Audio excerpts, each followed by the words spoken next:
Dude, it smells like strawberries in here. All right, you ready? Okay, we're ready.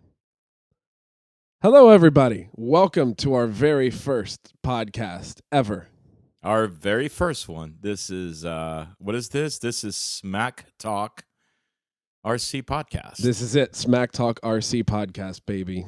And we've been doing this for quite a while. Oh, yeah, we should probably introduce ourselves. Well, we haven't really done this ever. This is our first, but we've been working together for quite a while. So, yeah, absolutely. Well, my name is Bobby Watts. And my name is Bert Kammerer.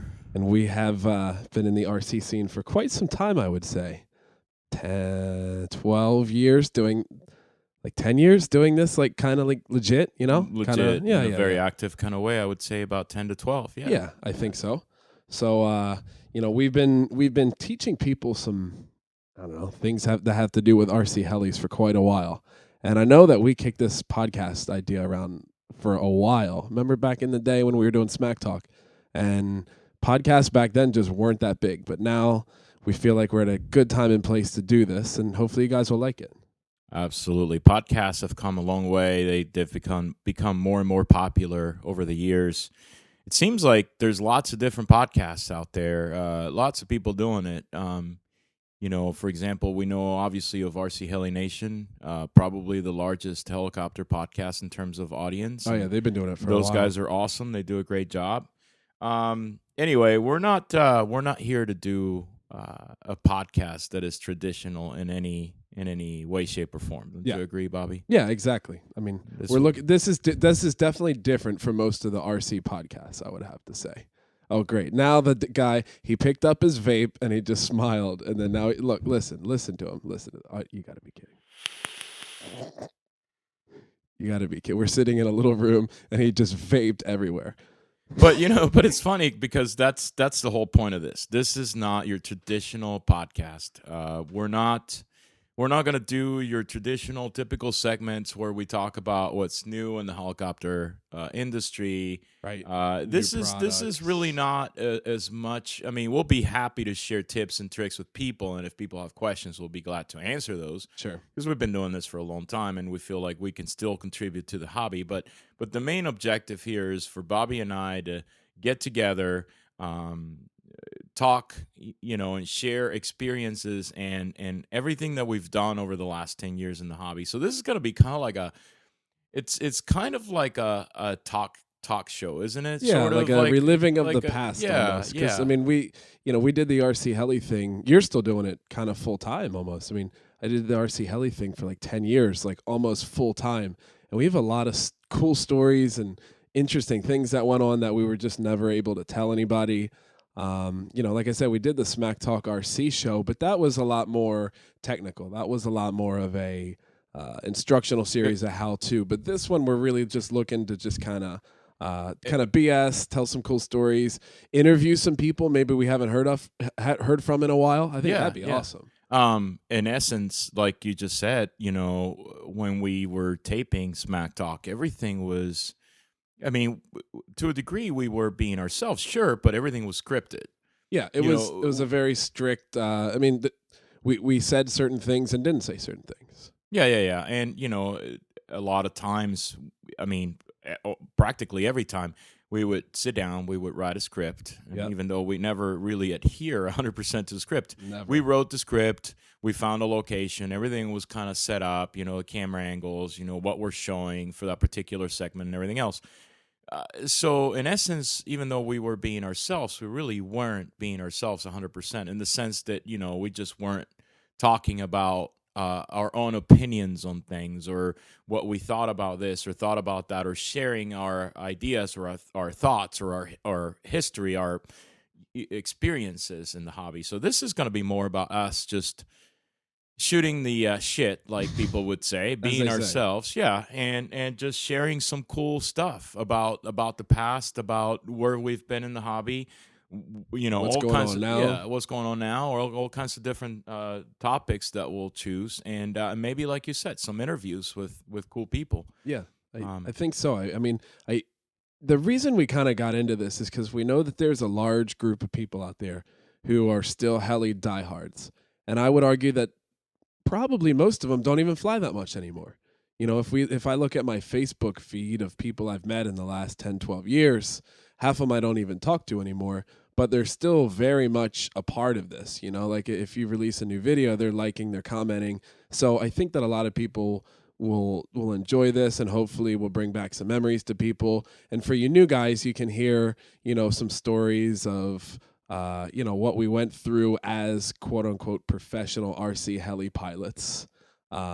I feel like there's so much to talk about. Yeah, there's a million, so many countless of stories and opinions about, yeah, you know, everything that has to do with the hobby and with manufacturers and with our own experiences and what we've gone through to get to where we got to back in the day, and the drama and the drama and why we're here now, Politics. and the politics. I mean, there's a lot of inside information I feel like people will find fascinating. I think so. So if you guys are bored driving to work and you have a relatively long commute or whatever, you would find this a pretty interesting podcast. Again, we're not here to compete. Nope, we're not making a cent. We don't want to make any money off this. No, we're not going to have sponsors. We're not here to compete with any of the existing podcasters. We believe they do a great job. They need to do, you know, if you're interested in that kind of format, that's for you. That's what you need to listen to. Yeah. And in addition to that, if you want to hear us, like I said before, shoot the shit and just share some experiences and maybe invite a couple of people here and there, then this is the podcast to listen to, in addition to the ones you're listening to already. So absolutely. So that's kind of it in a nutshell. And welcome everyone. Thanks for checking this out. So for the first episode, you know, we were thinking about this, and this kind of came up quickly. This whole podcast thing. Only within the last few weeks have we really kind of wanted to do it. We were both on board. It was your idea. Well, I guess felt like we had a lot that's kind of unsaid, and just honestly want to tell some cool stories. And like we were thinking for a first episode, we just want to do something that everybody can enjoy. I mean, even if you've never heard of us, this is your first time listening to us, then absolutely welcome. And we just wanted like a topic that I feel like could capture everybody and everybody can get behind. So this week's topic, like what we're talking about, this episode. This is what I would call our pilot episode. Yeah, it's our pilot. This is gonna make us or break us. Yeah, people are either gonna love this thing or they're just gonna hate it, and this will be the first and last. We'll have to see. But before you talk about what this first episode is all about, building up suspense. No, I feel like we need to explain to the audience too, as you're listening to this, that again, talking about the show format. Please don't expect us to do this, you know, every week, every Tuesday, or every Thursday. Yep. Again, this is a pilot, as we call it. We're just trying this for the fun of it and to see if we will like it and if you guys will like it. Yep. And depending on our workload and, you know, the mood of the moment and whether we're traveling or we're home or whatever, we might do this as often as once a week or as perhaps even only once a month if we're too busy. So there's really no per se regular schedule of releases. Don't you agree, Bobby? It just depends. And we're lucky here. So we're in November now, 2016, and we have the Orlando Heli Blowout coming up in a few weeks here. So maybe we might be able to get some guests while they're here, and maybe we can record a few. Actually, the blowout is just like next week, isn't it? Yeah, next week. It's coming, almost here. Yeah, it's coming right up. So, maybe we can get some really cool people. There he is, vape again. You got to be kidding me. You've got to be. Anyway, so we're gonna have some cool guests, and we're looking forward to it. It'll be good. But right, so getting to the topic at hand. First episode. It's a simple question. Are RC helicopters dead? That's the question. You know, there's been a lot of talk about this recently. We've been doing this. I've been doing this since 2003. You've been doing this since how long?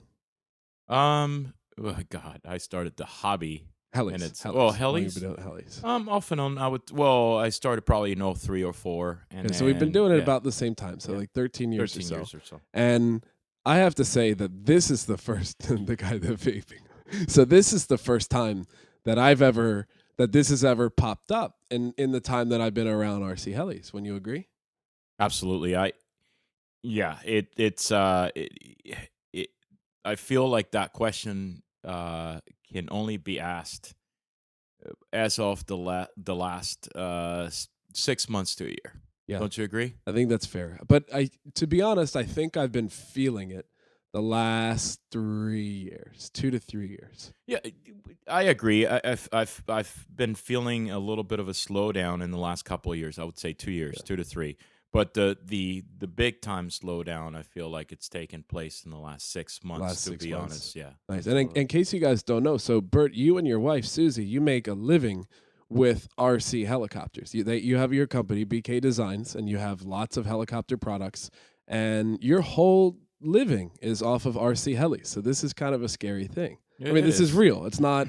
This isn't some some pie in the sky sort of question. This is like real deal, dude. This keeps the lights on.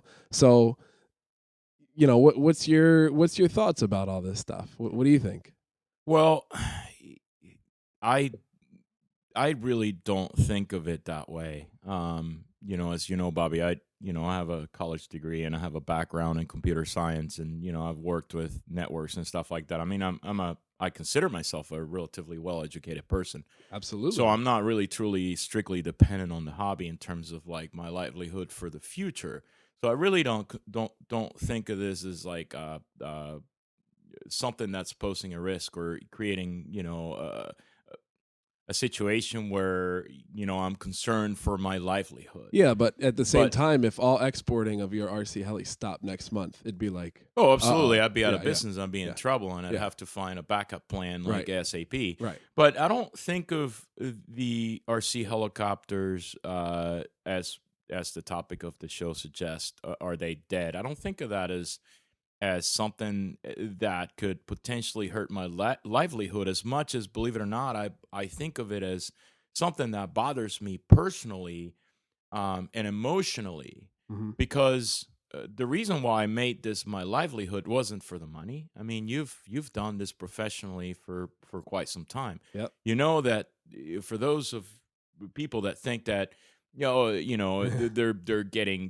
making a lot of money, that's just absolutely not true. Couldn't be further from the truth. Absolutely. I mean, I was making twice as much before I made this my livelihood, Yeah. and I did what I did simply for the love of the hobby because I really loved it. I liked everything about it. I like flying. I like tinkering. I like building. I like assisting manufacturers with design, development, Yep. testing stuff, and most of all, I enjoyed not just so much the traveling. The traveling really gets old very, very quickly. But I enjoyed meeting other people, sharing my experiences with other people, going to events, and just the camaraderie that comes out of the hobby. The hobby is just, even though there's politics and there's all kinds of negative things here and there once in a while, in the big scheme of things, when you think about the positive things about the hobby has a lot of positive things to offer. Oh, You absolutely. meet a lot of new people. You get to see new places. You feel that pride that you get, or that cool feeling you get after you spend some time helping somebody and you see that person progress. I mean, there's a lot really that makes the hobby fascinating to me from a personal perspective, an emotional perspective. Yeah. When it No comes to the doubt. professional side of things, I mean, really, it's a business. Sure, I need to make sure the business stays alive so that I can provide, my wife and I can provide for ourselves and the family. But it's not, to me, honestly, most people would not believe what I'm saying, but to me, that's not the main priority because, again, I can fall back onto many other things. Sure. And I've always been an entrepreneur. I can find ways to make money. I might hit myself, my head against the wall several times, but eventually I know I can succeed at whatever I tried. It's just a matter of just believing in yourself. I hear you. So, Words of wisdom. I like it. but going back to your original question, RC, because we're kind of detouring a little bit. What is your opinion with regards to the topic of the show? Are RC helicopters dead? I feel like, and I hate to sound negative, but I'm just like, I have an engineering background as well. So I'm just like, I try to look at everything black and white. I just feel like if you have to ask the question, you already know the answer. And I'm not saying that they're dead, but I'm just saying that I feel like they're in a strict decline as of now. With the exception of SAB, how many different manufacturers are currently making new models as they were even 2 years ago, 3 years ago? No, this is a good point. How many? I know there's a few. We just don't. You and I have been busy to Sure. the point where we're not keeping up with every little detail. But I do agree that even though they're not dead, they've seen a decline. Yes. Now, calling it dead is a little bit exaggerated, and that's part of the show. Yeah, we we're need to just make trying to the get show that's interesting. That's the hook. Of course, we're just trying to get it's people the hook. Yeah, we need to get people interested in this conversation. But again, going back to where we started, sure, they've declined. Over the last couple of years, we've seen a decline, and more especially over the last 6 months. Yep.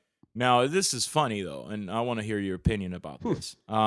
As you know, and for all of you that have no idea about this, I started this kind of movement, quote unquote, if you want to call it.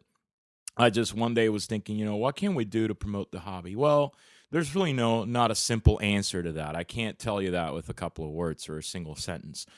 Anything and everything we do to promote the hobby is better than not doing anything.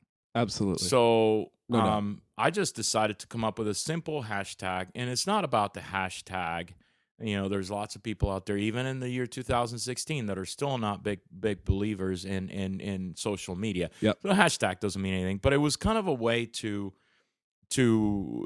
make a call to those that are in the hobby and that enjoy the hobby and that have been doing the hobby for a while, right, to get out there and promote. And to sort of like put the helicopters more out in the face of the public. And I think it's good. I mean, you had a ton of shares on that post. It's unbelievable. And a lot of people are posting photos of their first machines, videos, throwbacks. Dude, the response cool. has been incredible. Like you and I have talked about Facebook and you know how to make Facebook work to get your point across and either promote something you're doing or even share something with people. And I've never seen as huge response from any other post I've ever done as I've seen with that's this awesome. post. I mean that's cool. Like 50,000 people reached on that thing, and that's so cool. 400 some shares. Yep. But the point of this is just to create awareness. Yep. Create awareness, and I had some negative comments coming out of this from a few people. I'm not going to mention. Yeah, you did. Well, some people said, "Well, that's a negative hashtag. It implies that helicopters are dead, or implies that helicopters are dying." Well, look at it from a positive perspective. This is not about implying that helicopters are dying. This is about creating the sense of urgency for those that love the hobby, that are in the hobby, to promote the hobby so that they don't eventually die. Yep. That's all it is. And if you want to use the hashtag, it's hashtag keep RC helis alive. If you want to use it, great. I think it's cool because, for instance, I made a post on Facebook not long ago, and it occurred to me to ask the old timers to put a picture of like their old helicopter, and then put that, nice. and then you just go out there and you type in the hashtag, and you see all these cool pictures of all stuff. It's awesome. So I mean, it's just a fun thing, but it's also, again, creating awareness about the fact that helicopters have declined, right, and that we need to do something to put them back on top. I'm with you. I mean, I can think back to when I got in it in 03. I could just walk down to this is in Baltimore, Maryland. I mean, I could just walk down or drive down to my local hobby shop. And, it was like a mom and pop sort of shop. And they had miniature aircraft. They had Raptor, their Thunder Tiger. They had Kyosho. So like Kyosho, they had a lot of different brands and such. And now you go to any sort of those RC hobby shops, you're not going to find a Goblin kit. You're not going to find a T-Rex kit. You're not going to find a whatever kit, with the exception of a few. But you're going to find a lot of plug-and-play machines, a lot of helis that are kind of bind and fly, and a lot of multi-rotors or drones. We'll just call them drones for the sake of argument. It's a drone. Actually, you call them drones with an M. Yeah, with an M, drones. We'll share with. Yeah, we'll tell that later. We'll tell that later. But anyway, so you can look at that. That's one thing that's absolutely contributed to this. I've been thinking about this topic, and I think social media has a lot to do with the RC helis as well. If you think about the type of person who messes with an RC heli, I feel like that person was very much commonly found back in 03, but I feel like that person is losing his voice nowadays. Because I feel like a person who's into RC helis a lot isn't so much into social media. They're not so much into technology. As contrary as that seems, if you think about it. Because an RC heli is like RC heli is like the cream of the crop. It's like the hardest radio control aircraft, radio control anything you could mess with. Like from start to finish. I mean, obviously with cars, they're really technical. But just to get a car to go straight is pretty easy. So like, I've been thinking about it, and most of the people that I've met in my 10 or whatever years doing the RC heli thing, most of them I found are just kind of like blue collar dudes. They get their heli, they go out for a flight at the end of the day, maybe after. Be careful. That might sound insulting. No, it's not insulting at all. Today's America. Yeah. Oh, yeah, yeah. They might need a pup. They might need a puppy. Be careful. They might need a therapy dog. No. But I just feel like most of the people that I've met in the whole world doing this, it's like, and I hate to say it, but so many people I've seen. I remember thinking as a teenager, like I'd see a guy drive to the field in like this beat up minivan, right? And be like, And then he pulls out like a $4,000 brand new miniature aircraft heli. I'm like, huh? Like, how does this go together? And I feel like that was so awesome though, because when you think about it, having so that cool. guy that like you said was blue collar, which all of us at some point have done blue collar jobs. Hell, I worked in McDonald's when I was a teenager. Yep. I've done construction work. I mean, it doesn't matter. But you get this guy that God bless him. He's probably a hard worker that is struggling to freaking buy a car, but he has this badass helicopter. There's so many people like But that. then he hangs out. I agree. But then he hangs out with this guy that is a DMD that makes probably $1 million a year that shows up in his freaking $200,000 like Maserati or something. And they get along just great. It's cool. So that brings everyone together. That is one of the things that, as I was talking about earlier with regards to my passion for the hobby, that's one of the things. You get to meet people and you get to just get along with everybody, and everybody in the end of the day, even though they might not go, to dinner together or whatever, while they're at the event or at the flying field, everybody is very courteous to each other. Everybody enjoys the company of Everyone's each other. equal. Everybody's equal at that point. Everybody helps each other. So yeah, I think it's true. And I guess getting around to it and closing out that little argument, I feel like the people back then, a kind of guy who's going to sit there and tinker with ball links, the kind of guy who's going to sit there and track blades. It's not necessarily the Facebook guy. It's not a Facebook guy. And to add on to that, how many people have we helped in the past? And maybe some of the listeners are guilty of this. How many pilots have we helped where they have no idea how to do radio setup? They didn't know how to do it 10 years ago, and today they have no idea how to do it. They have no idea. And I feel like that kind of person's not on social media making all these posts. So if these kind of posts go away, then it feels like it's dead. I agree. So why don't we just talk a little bit about I feel like we need to break this down a little bit. So why don't we talk number one about why.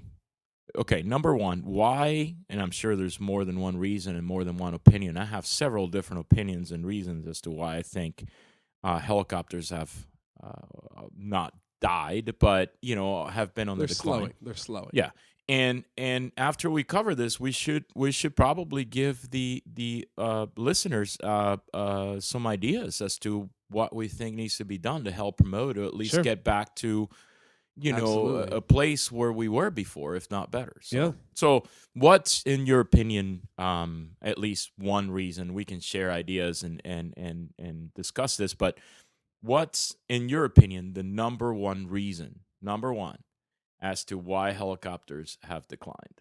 So the number one reason of why they declined, that's a tough one. I would have to say, I'm just going to tell you a little story, and I'm going to tell you my number one reason. So I recently got a new heli. I got a Logo 700. I saw. And I'm back to paying for everything. You moved away from your Gaui stuff. Yeah, I did that ride for quite a while. Well, I mean, you still have your nitro. Yeah. I have my nitros. But I still have some great sponsors who take care of me, like Futaba, Pulse, Scorpion. You guys are awesome. So they still hook me up with stuff. But I'm like, you know what? I want to try a different frame. So I went out. Gorgon of Mikado USA hooked me up, and I guess I'm an informal rep or something like that. Something, whatever. But anyway, paid for the machine. Loved it. And so I'm like, great, I'm going to build this machine. Dude, it's taken me like 4 weeks, 5 weeks. I'm a busy guy now, the freaking girlfriend. I feel the same way. Puppy. Yeah. And I just can't seem to like get up there and work on it for more than like 3-4 hours. Finding the time and the motivation. To sit down and get it all done. Yes. 10 freaking hours. And I feel like that's a huge reason. In today's society, everything is instant satisfaction. Instant. And I feel like a lot of people don't get that satisfaction in many different ways. Number one, the kit takes 4 to 5 weeks to build. And I know what I'm doing. More or less. I kind of Well, 4 to 5 weeks doing an hour a day or whatever. Sure. Yeah. An hour here and there, Yeah, and then you try to mess with the software to try to get the flybarless unit to connect with your computer because this firmware and that firmware. That's a new thing that wasn't around in flybar days. You just set it up. You found a guy at the field who knew how to set up the radio. Boom, done. But now I feel like instant satisfaction, and helis is not instant satisfaction. So I think that is the number one reason. It's not instant satisfaction building. It's not instant satisfaction flying them.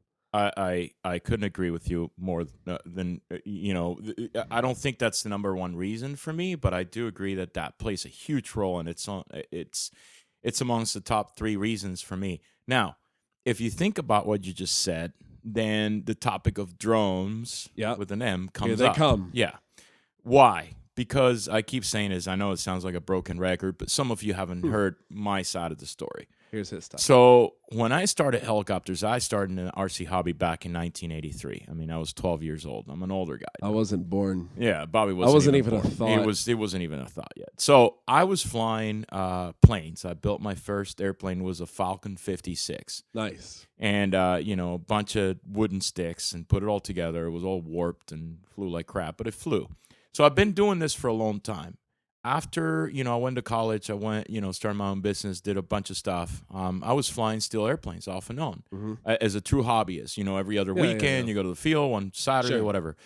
And, I was friends with Graves, the whole Graves family. For all of you that don't know Graves, they're the biggest hobby shop in Central Florida, in Orlando area. And one day I went to Graves and I saw a helicopter.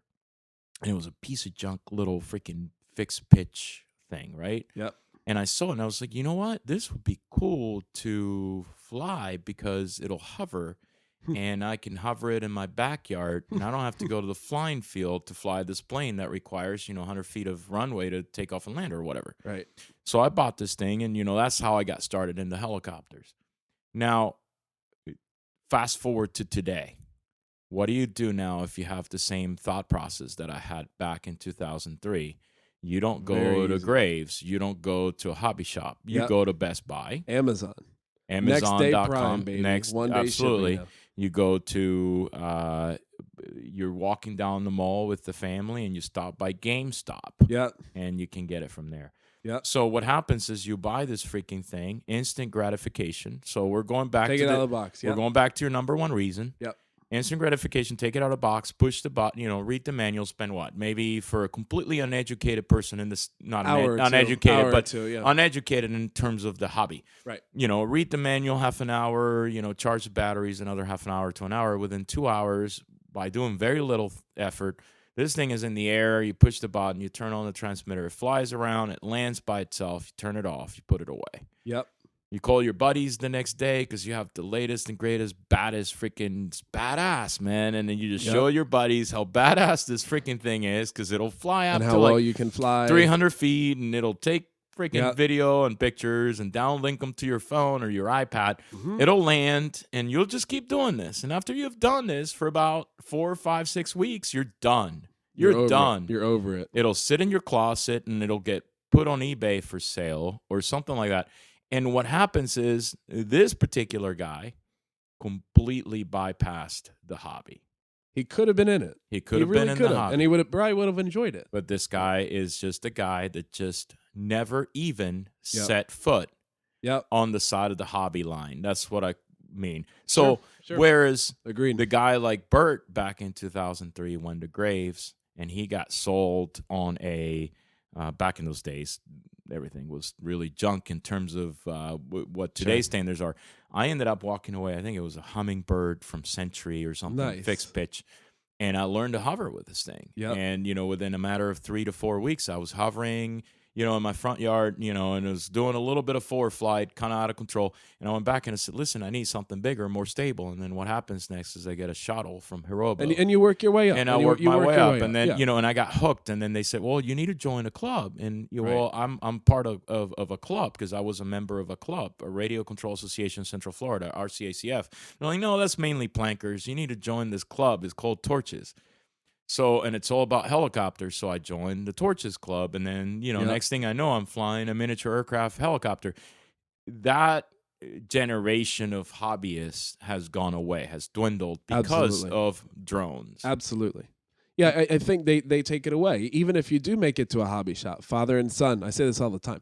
Father and son go into a hobby shop and they're like, what do we have? Let's get something really cool.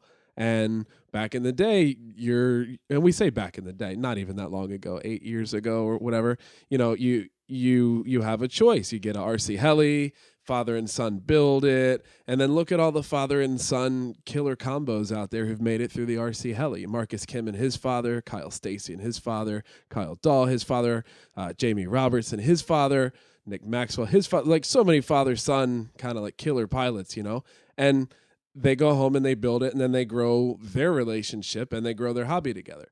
But now they buy the drone, as we say, whatever, it's multi-rotor. They buy the drone and they're good, instant satisfaction. And they never know about this. They completely miss the RC helis. They miss helis 100%. And then you have the people that are hardcore helicopter enthusiasts that blame FPV racing on the demise of the RC helicopters or the slowdown of RC helicopters. Right. I disagree 100%. I think FPV racing is a different discipline. Very. I think that some of the people that buy the drone from Best Buy or Amazon, like you said, could potentially eventually transition into FPV racing. But I think the vast majority don't. I think FPV racers come from a different kind of. It seems to be more of a gamer. Yeah, it seems to be like gamer type and fiddlers, like not and like hacker type people, people. and nerds like geeks. In a nice way. No, I'm not saying it in a disrespectful kind of way, but you know what I mean. Yeah. But these guys have to learn a lot in terms of how to put the stuff together. Computing, board configuration, lots of soldering, lots of assembly. I mean, sure, you can buy something ready to fly, but these guys, 90% of them are not doing the ready to fly stuff. And the crazy thing, a lot of them can't even fly line of sight. They can't even hover.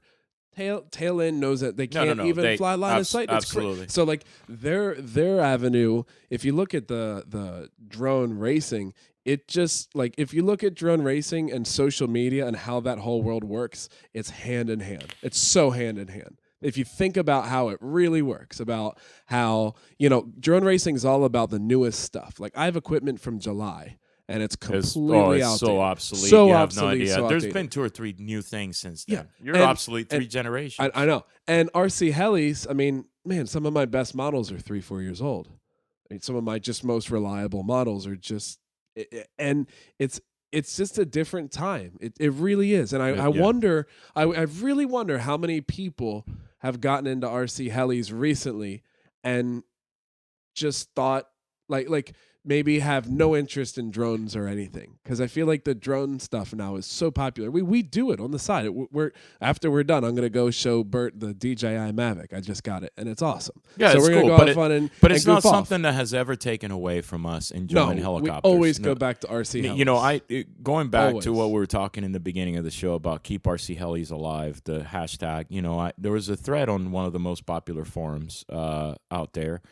And I went out there and I started replying to some of these people, and they have a lot of good ideas. And what do they say? What are some? They of were just ideas? being receptive. They were being receptive. They had ideas concerning how to promote the hobby, which we'll get into towards the end of the podcast here. But what I'm getting at is like a lot of these guys were talking about how manufacturers, in their opinion, have also played a role in hurting RC helicopters. Yeah, but manufacturers, if you look at it, if the demand isn't there, then the supply won't be there. It works hand in hand.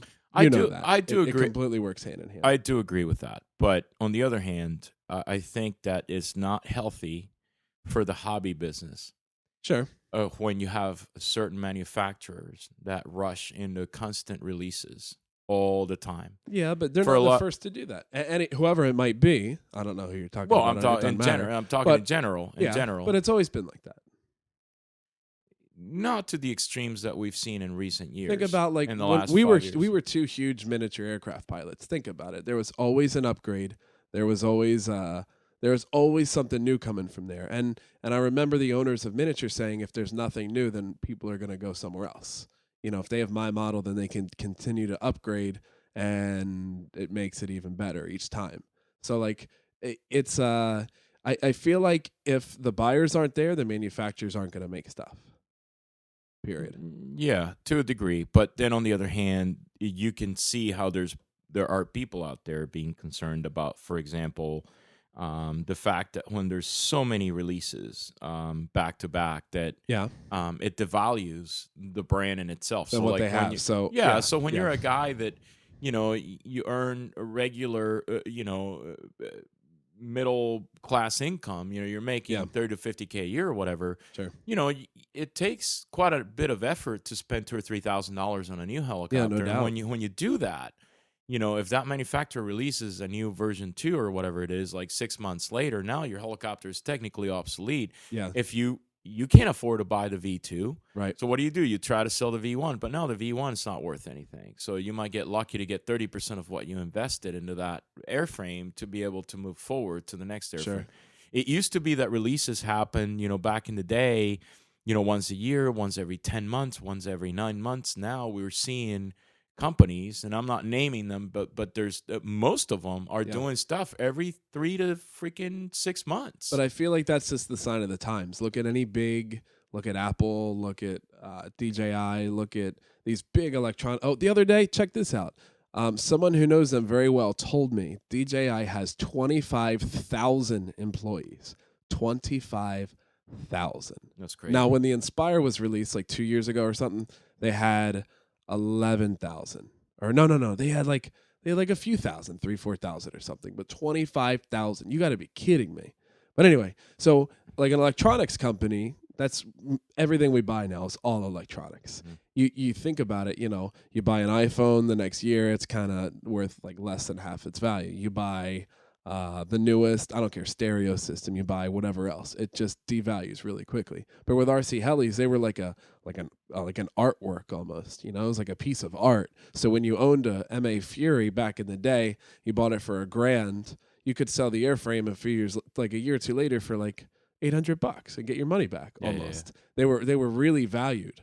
But now everything's becoming almost like a expendable item where, what you buy, you're stuck with it. And then if they release a V2 or a model that's in between your size that you have, you're right. It just like devalues it. I agree with that. It devalues it a little bit. I'm with that. I think that some manufacturers have just overdone it. It's just way too much of bombardment. And you can create artificial demand by doing that, but that artificial demand is not going to sustain itself in the long run. Yeah. So I feel like I'm not saying that's 100% at fault here. I'm just saying there's a lot. We're discussing the reasons. That's another reason.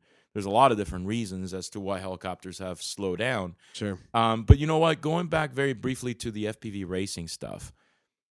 FPV racing is a lot of fun. You and I have enjoyed every bit of it. We started a business out of it. Absolutely. But it's a lot of fun, but it's only fun as long as you do it with somebody else. Yeah, agree. Dude, it gets boring as hell the minute you don't have that other person to do it with. Sure. And at that point, I'd rather fly helicopter. But RC helis are not so fun by yourself too. Plus dangerous too. I would FPV race by myself. I'm sketchy. I'm always really worried to fly heli by myself. But if you grow a sack, which I know yours is a little bit small. You can go. This freaking guy. Well, this is what the podcast is about. Vape, I'm on a vape right now. But I mean, but in all seriousness, if you go to the field, think about it, dude. If you go to the field by yourself and you're safe, you keep the helicopter out, and you do everything in your power to keep your flights as safe as you possibly can. Yeah. And you're really into it. Like, remember, like we were 10, 12, 13 years ago, where you were learning new maneuvers and you're experimenting stuff. Yeah. You would have far more enjoyment out of learning something new with your helicopter, a 3D maneuver of some sort or something, that you would ever do flying FPV by yourself. But we're biased because that's the world we come from. I see a lot of look at some of the guys posting on the Torches. We have an FPV site at Torches, and they go out Wednesday, Thursday afternoon and just fly by themselves. And they're like, "Oh, I got a tenth of a second faster today." But I will go and further state the fact that. Here would be my final argument with regards to this FPV versus heli thing. Uh-huh. You see kids that are winning world wide competitions that have been doing this for 10 months. Yep. A year. Yep. Year and a half. 6-figure prizes. Correct. you never saw anybody in the helicopter world win anything significant unless they had been doing it for 3 or 4 years minimum. Yep. What I'm getting at is the skill level required to get good at a helicopter 3D routine is far above and beyond the skill required to get good at FPV racing. Sure, there are people that will be great and will win world competitions, and there are people that never will. It has to do with a natural ability in addition to being dedicated enough. But if you put the same person with the same amount of skills to do both, I assure you that person is going to be more proficient at FPV, far ahead of getting proficient at helicopter. Instant satisfaction. There you go. To me, there's something about the feeling that you get after you've worked your butt off to accomplish something. Yep, that time you learn nose in, and you're like, oh my God. And you when go you home, learned it's it, the best feeling and in the you world. were comfortable with it, it was the best feeling in the world. You learned to TikTok, and then you're like, oh, I can still remember to this day the first time I did a front flip, and that was almost 13, 12 years ago. Like, it was Thanksgiving Day. I'll never forget. So it's those kind of milestones. FPV, you don't have that so much. Yeah, you do. But I'm with you. All right, so let's try to concrete this real quick. So numbers don't lie. So let's look at like events real quick. We look at events. So let's look at the biggest RC heli event in the world, Urcha Jamboree. So easy. Back in hold on, let's talk in like the prime, I would say. I would argue the prime was in the late 2000s. Was like the biggest numbers, the most amount of manufacturers, the most amount of sponsored pilots. That's when RC helis were at their peak, I would argue. I think Urcha saw their peak a little bit beyond that. I think they did. They sure did. I might be wrong. This would be like interesting to have one of the Urcha guys come join us here at some point in the future. But I'm thinking between 2010 and 12, somewhere around that time, I believe. Agreed. And those numbers back then, over 1,000. They hit over 1,000 registered pilots. So for those of you who don't know, the Urcha Jamboree in Muncie, Indiana, in August every year, they get like 1,000 to like 1,100 registered pilots there, and the flight line's a mile long. I might be wrong. It's crazy. I might be wrong on these numbers, but I could safely say that I believe they were over 1,100 at some point some year. It's huge. So now they not fudge, but they include some of the sponsors who don't fly. Absolutely. Stuff. But more or less it's 1,000. So the years leading up to that, though, they were high. I mean, there were 600, 700, 800. There was a lot of people. Yeah. So this past year, this year we just went through 2016. It declined. I know it declined. Yeah. It was in the 800 pilot range. 800. A little above that. So there was I would say that it's safe to say that there was at least a 20% decline on that event. Okay, now let's look at number 2 here in the U.S. That's your event, the Orlando Helicopter Blowout. So I remember you started that in 2008?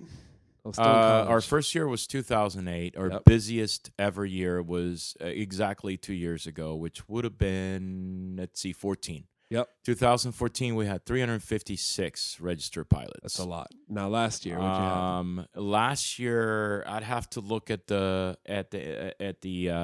numbers, but if I'm not mistaken, I think it was in the mid to upper 200s. Okay. It was, again, if you do the math, it was pretty close to a 20% decline, 15 to 20%. So what do you think this year's going to bring?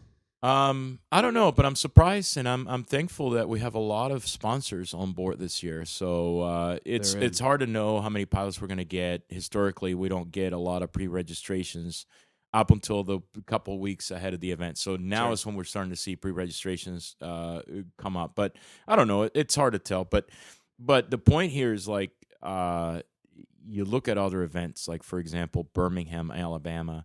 This was the second largest in the U.S. And then that was such a fun event. Yeah, the blowout pretty much took its second glory, I guess. But organized by David Harkey, such a nice guy. Great event. It was a signature event because they had the ditch and everything. You realize that event had 150 plus, 180 or some pilots. That's a good amount. I don't know the details of this year, but I was told by numerous sources that it was very small. Yeah. I'm talking not 20% less. Wow. I'm talking half or less. But you know, the thing back then was I mean, I have all these T-shirts. I mean, I have enough T-shirts to choke a horse, but from all these RC heli events, I'm sure you do too. But there was an event like that almost every single weekend. I mean, there were years where we went to like 20-something events. But 52 weeks in a year, that's a lot. I agree. And then if you continue to think about events like that, I think they help grow it. Birmingham became half of what it was. Right. Huntsville, Alabama was a huge event too. Yep. I remember the year 2008. We had just released T-Rex 700, and we went out there, and Jason Krause was there back in the day, and all these guys, Zabe and everybody else. Big event. It was 150 plus pilots. Yeah. Again, at least 20 to, actually, I don't want to say it, but I think it's more than that, 30, 40% below where it was. Take, for instance, events like the Rotary, I think it was called the Rotary Classic in Southern Rotary Classic in Texas, the outside of Dallas, was it? I can't remember the exact where place. Was that? Terry was the organizer. Terry, if you're listening, hello. So anyway, Mount Pleasant, Texas. That event went away. That was a big one. Maryland Helicopter, MHA. MHA was huge. We had like 100, 200 pilots there. But I think these small ones help. It helps seed it, because not everyone can go to IRCHA. Not everyone can go to the blowout. So when you have these, what we saw actually, what we saw in the big decline?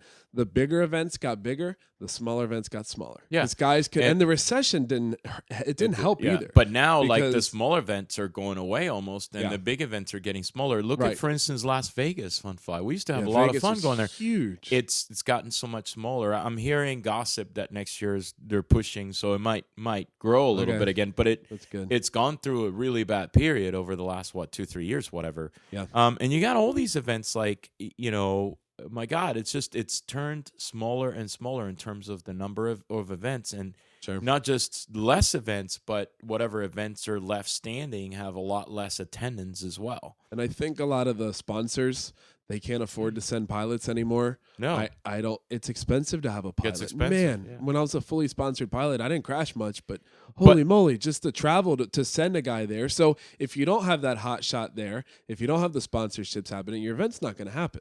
Yeah. And I think that's a big reason. But then think reason. about the other thing is the events back in the day were so successful to a degree. A lot of these events had so much success that a lot of the times the event CD would pay the pilots to go there. Terry used to pay the pilots to go to Mount Pleasant. There, a lot of these events used to do that too. But now the events are not generating enough revenue in the form of pilot registrations or whatever it is they do to bring in their money to be able to afford that. So it's you can clearly see. So the events do it. Yeah, events, absolutely. That's numbers. And going back to this forum thread very quickly, somebody made a comment and said, "Well, what do you mean RC helicopters are in the decline? You know, they're better than I might be wrong exactly quoting the year, but I think he said 1965. There's more people in the hobby than in 1960. Well, I sure freaking hope it was. Sure. You could buy a car for $4,000 or $5,000 in '65, and the medium American home was $40,000 or $50,000. Right. And we had 220 million people, not 350 million people. So, I mean, God, if the numbers are the same they were in 1965 when I wasn't even born, that would be very sad. All right. So numbers. How about, so we talked about events, obviously declining. We're speaking here from the U.S., by the way. In the U.S. This is just one aspect of the market. Well, we can look overseas, but this is very important because I know that the hobby has declined worldwide, but I think that this decline is more significant in the United States.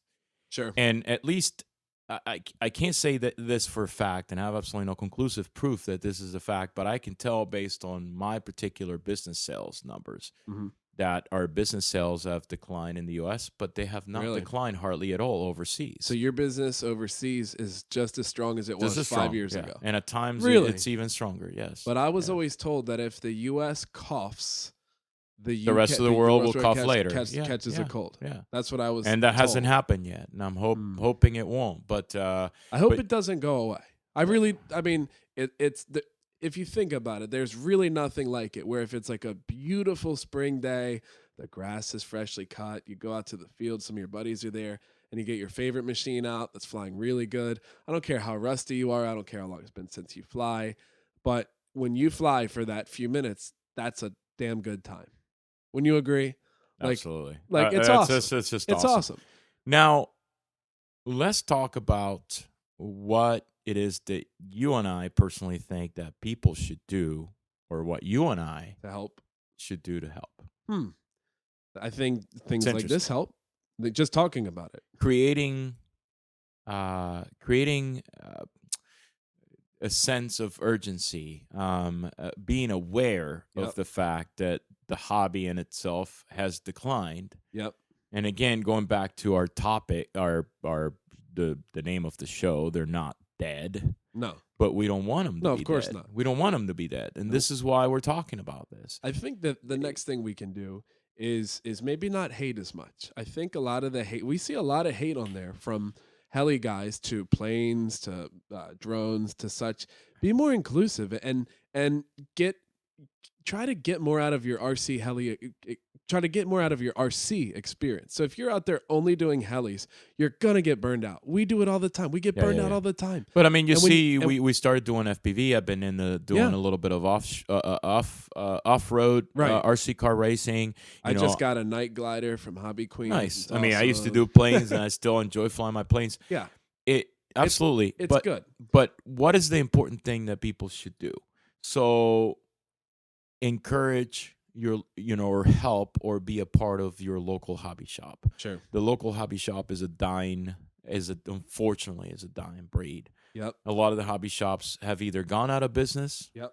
Or because of the online presence of these online giants. But I don't know if we can really help them, simply for the fact that like a brick and mortar store cannot have the same prices as Amazon. It's just not going to happen. I understand, but if you're a good hobbyist and you have if you have a local hobby shop in your city, buy stuff from them. Try to buy stuff from them. Try to support totally them. agree. And not just support them buying stuff, but spend a little bit of time there. Talk to the owner. If you know what you're doing, you're a true hobbyist, you go to the flying field, you're a helicopter guy, there's a hobby shop in your town, just go and spend some time. Get to know those guys. Get to know people that come and go out of the hobby shop. I mean, just being involved can help dramatically. I mean, I went to this air show, 3 weeks ago, and we did this demo, and we didn't make a single dime out of it. It was a pain in the butt. We got to fly for 30 minutes out of an entire day. We did it 2 days, 30 minutes each day.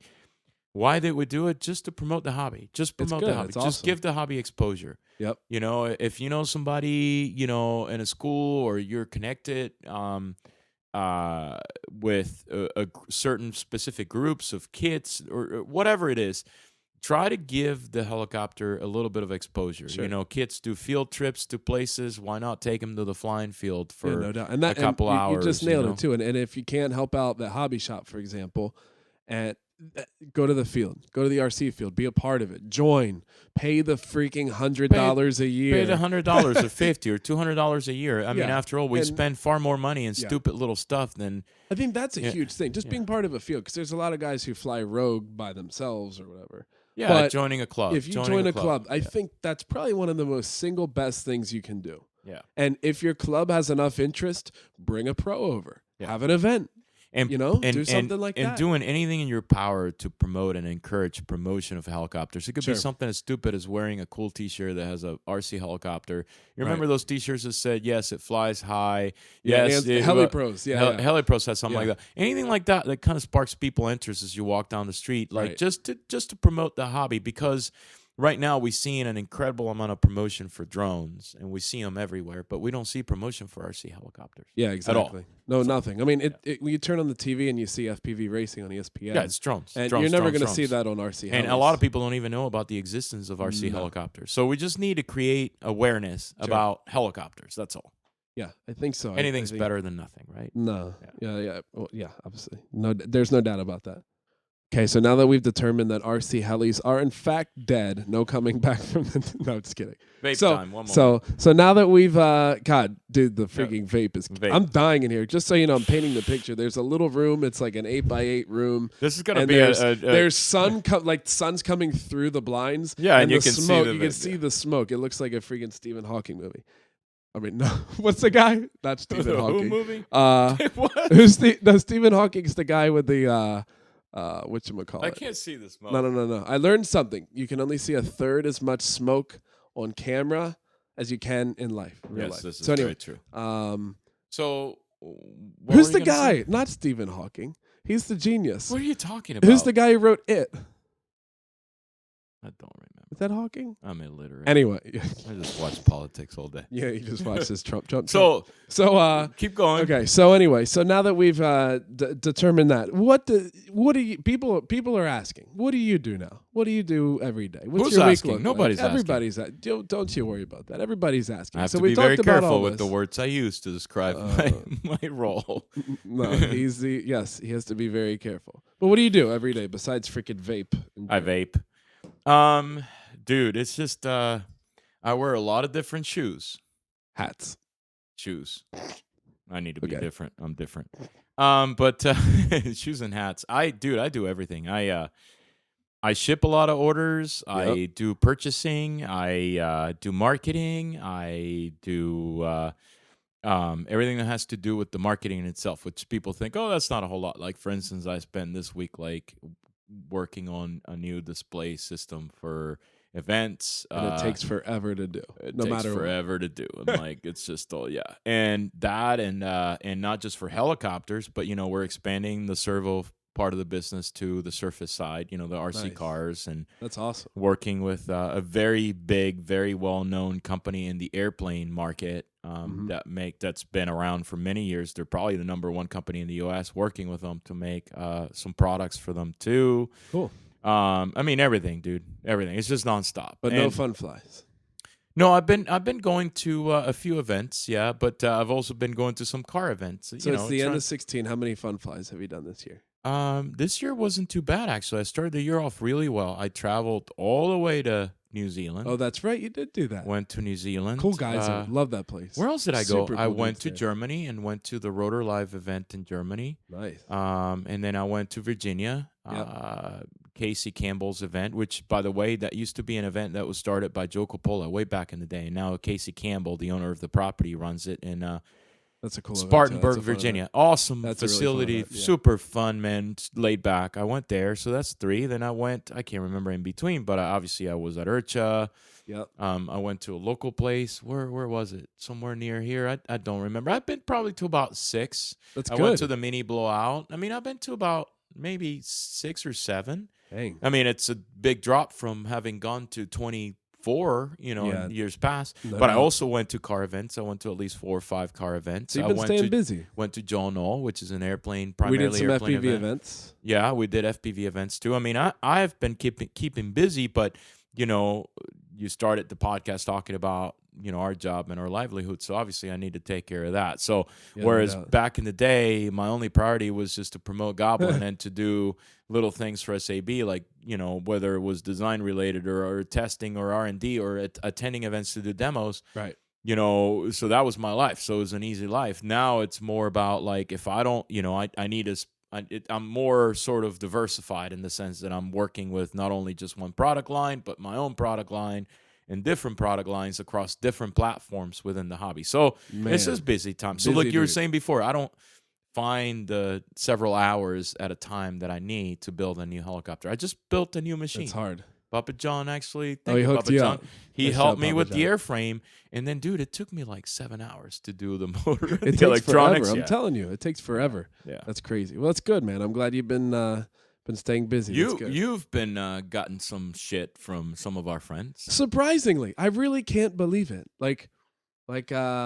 From it's hard because you're in this little world. You're in this traveling circus, as you could say, where you go to all these different events. And some of those guys are still in the and they still go in the traveling circus. With all due respect, we love the circus, and we just travel to these events year in, year out, year in, year out. And when I was a sponsored pilot for different companies or had my own businesses in the RC heli world, or was in college and such, it was easy. Sure, you just pack up, go here. Sponsor sends you the ticket. Here's your hotel info. You go, you show up, you fly, and you have a blast, and it's awesome. Met so many cool people doing it. But I quickly found when I got out of college, so I guess that was like late 2010, early 2011, that I got to make money now. Got to pay back the student loans, which is like a lease on a house every month, like the cost of a lease. Absolutely. Yeah, and bills come in and you're like, wow, I really have to figure out how to afford life.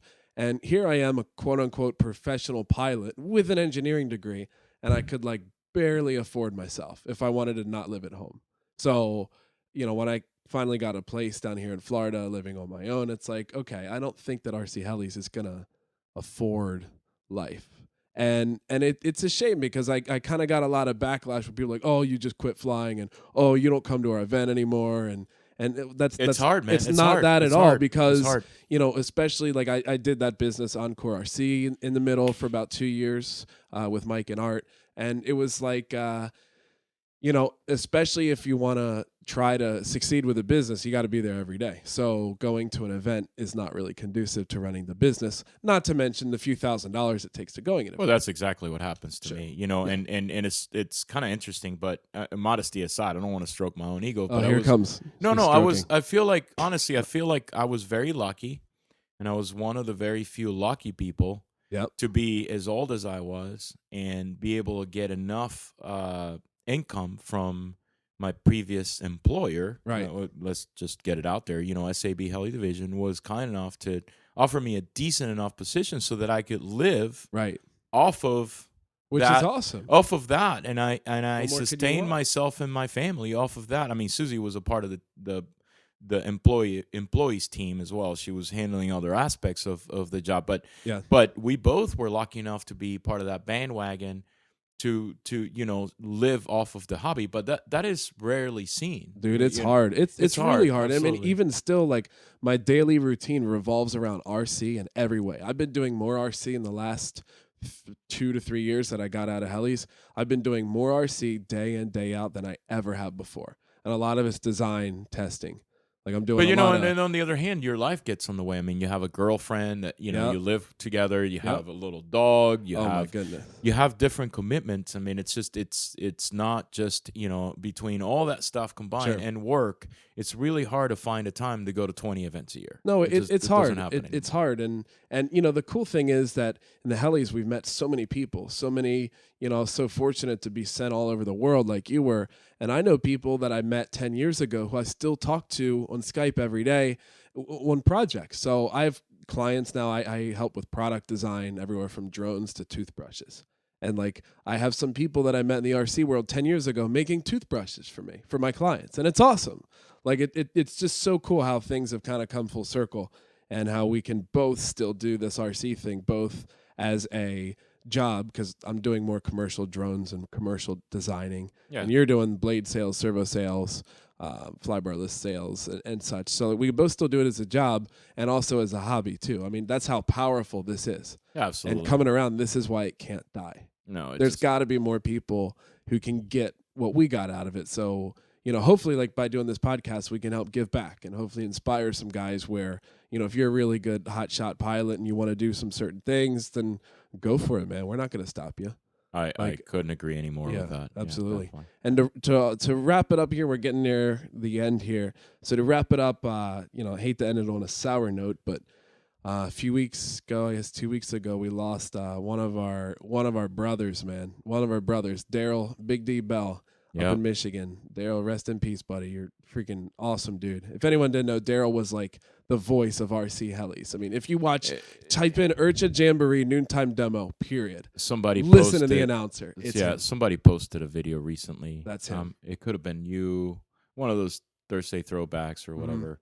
And it was a demo at Urcha. It could have been somebody else. I don't remember. But anyway, it was Big D talking. And he just killed it. And he just killed every time. He just and he was one of those guys that didn't matter how pissed off you were, how bad you felt about something. Like if you saw him, like you ended up smiling because he just had such a positive energy. It was contagious. Yep. And you'll be very much missed, Big D, for sure. No doubt. Especially with the blowout coming up here in about a week. He already had his tickets booked. I know, man. I was told. So so we're gonna try to do something for him at the blowout. Some sort of something. I think some guys are getting. I think some of the guys in Detroit are trying to have an event in his honor or something. I mean, and he, for all of you that don't know, he also had a very big event. We actually didn't mention Michigan, that event because I didn't want to get into the topic of D till the end. But the Detroit Mid America Fun Fly. he always made sure everybody that went there had a good time. It didn't matter if you were a pro pilot, if you were a personal friend, or if you were just a complete newbie that just showed up for the day. He always made sure everybody had a good time. And it's sad to see the event go. But he already had canceled the event before he died. But anyway, he was a big hobby advocate of the hobby. And, no doubt. Such a cool dude, man. Absolutely. I mean, that guy's definitely going to be lost. But this, shout out to Daryl, man. We're going to miss you for sure, dude. And but other than that, so we don't want to end on a sour note. But this is our first one. This is our first pie. That felt good. I like that. That's cool. You think people will even give a shit about it? I don't know. If you guys like you this, have not cussed once. I'm more I don't know. I have no cuss words that I want to say. I'm not upset. I'm not upset either. Yeah. I learned a lot. You didn't of this. cuss that much. Usually you say F and this, F and that. Yeah, well, I put them on speakerphone at home. I don't have to, dude, unless I get aggravated. If you call me and I'm sitting there eating dinner or something and I put on speakerphone, whenever you talk, Carly just holds her hand out and counts every single F word. And she runs out of fingers in a second. I've been learning a lot from Chicken Wing. We got to have him on the show sometime. He's a good dude. What are you drinking? I'm having a little afternoon cocktail. How about you? Nice. No, I'm dry. I have nothing. Yeah, you're so full of shit. I have my vape. Yeah, I have vape and a cocktail. But so if you guys like this, let's think. So how can people give us a heads up? So we're going to post this everywhere, as many different avenues as we can. We're not going to get specific. But if you want, look us up on Facebook. We have 3 Facebook pages between us. We have a lot. But we have SmackTalk RC. We have Bert, Kammerer, and we have Bobby Watts. So if you look that up in Facebook, that's it. And for our individual, look for our pages. We both have like personal profiles, but those I don't even like. We those don't use are just for we close don't use, friends we and try stuff. not So, to use yeah. those for RC the hobby. Helis. Yeah. Right. So hit us up on those and tell us what you guys like. Tell us. Search for Bobby Watts and look up there where it'll say public figure. Yes, he's a public and figure. Bert is a public figure with like then, 3 times my numbers, but that's whatever. okay. And then look up SmackTalk RC. Look up SmackTalk RC and comment and of course on www.smacktalkrc.com. That's been our website for years. If you guys are not familiar with it, you can take a peek. We haven't been involved in doing these videos for a long time. Right. And we have smackfpv.com. That's our FPV site. Yeah. So we've got a lot of ways to get in touch with us. So hit us up on there. If you want to make a post on Run Rider Heli Freak about this, we kind of monitor that stuff really loosely. So if there's enough interest, we'll keep doing these. And these are just kind of fun for maybe the 2 people who are going to listen. And it'll be cool because we can share a lot of memories for those that give a shit about listening to what we have to say. But we have a lot of cool stories. There's some freaking crazy stuff. Yeah. But we'll have to get into that some other time. But anyway, so I appreciate you guys listening, and we will catch you guys next time. Yep. See you all guys later. Peace.